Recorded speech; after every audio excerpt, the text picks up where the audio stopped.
Hey everyone, Technomentary with a video for you guys. In today's video, I'm going to show you how to hard reset your iPhone 16 Pro Max. So let's get started.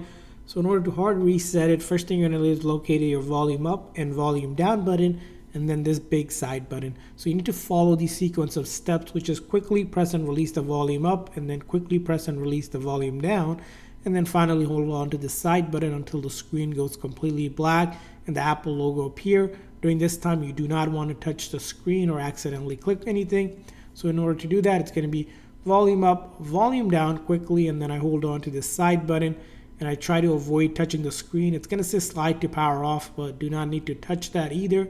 Just keep on holding that side button until the screen goes black, just like that. And once the Apple logo appears, let go of that side button, and that's going to do a hard reset on your iPhone 16 Pro Max. Now this method itself of a hard reset will not delete any of your data, so all of your photos, videos, apps will still be on your iPhone. Now I'm going to show you what you need to do if you're looking to hard reset in a way that you want to delete all of your information. In order to do that hard reset, you're going to go into your setting on your iPhone, and then from there on, you're going to click on General and then scroll all the way down where it says Transfer Reset iPhone. Click over there.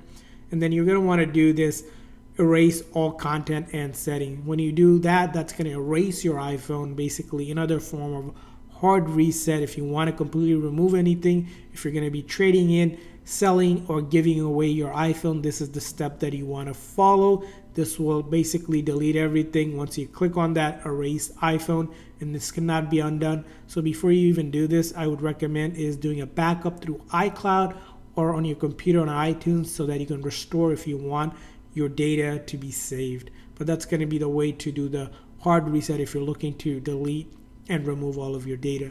And that's it for this video. I hope this video was helpful. If so, please consider hitting that like and subscribe button for more tips and tricks for your iPhone and other iOS devices. We'll see you guys next time.